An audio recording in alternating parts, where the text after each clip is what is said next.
tahun 60, 70, Teluk Gonjing ni ataupun Pulau Kiri ni banyak penuh dengan hutan bentara.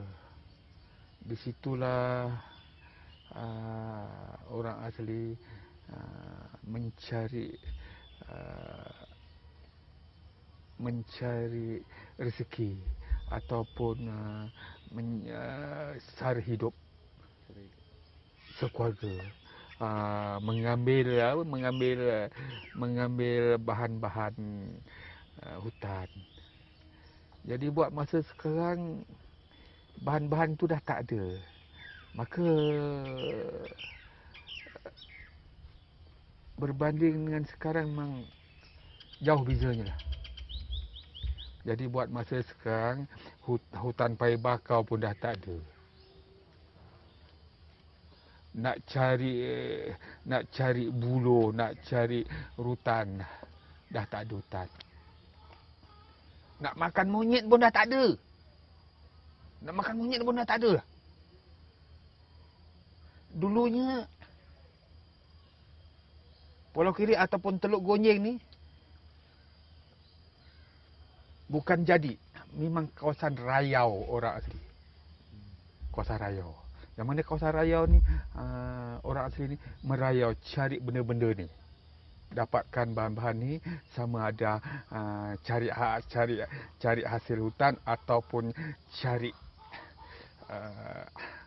monyet, lotong dan sebagainya. Jadi ini. Jadi buat masa sekarang tak ada monyet dah. Tak ada lotong dah.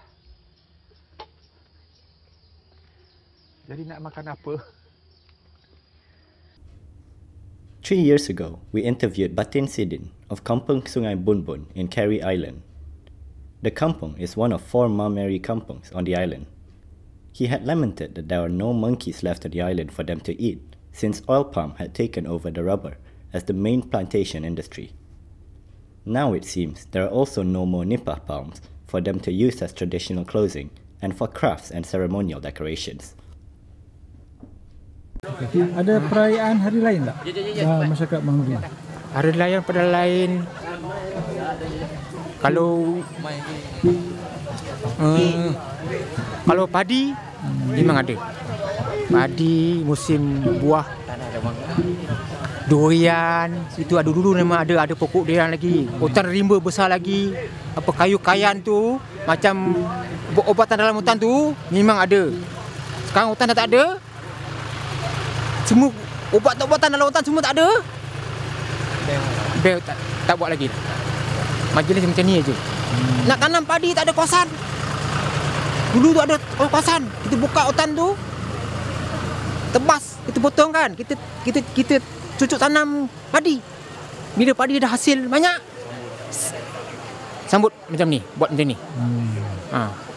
Karen balik. Kan dah tak ada. Yang ada kelapa sawit. Kelapa sawit. Itulah. Jadi sekarang ni ada hari moyang kita. Kita ada sawit, kita sambut lagi. Anak budak-budak, dewasa, orang tua, kanak-kanak. Jadi apa? Macam tarian Jo'o ni tak pupuskan. Itu untuk warisan anak saya, cucu saya, cucu saudara, cucu makcik, cucu pakcik. Itu warisan. Besok kalau tak ada macam ni, akan lama besok memang tak ada, makin tak ada. Sekarang ni masih pokok nipah, makin lama makin kurang. Pokok nipah. Tak payah pokok nipah. Dulu TV belakang ni banyak ni, TV ni banyak. Tak payah pergi jauh. Semua tak ada. Itulah masalah. Bahan mentah tak ada. Kalau tak ada pun sekarang ni, kita pokok nipah jauh, kita ambil juga.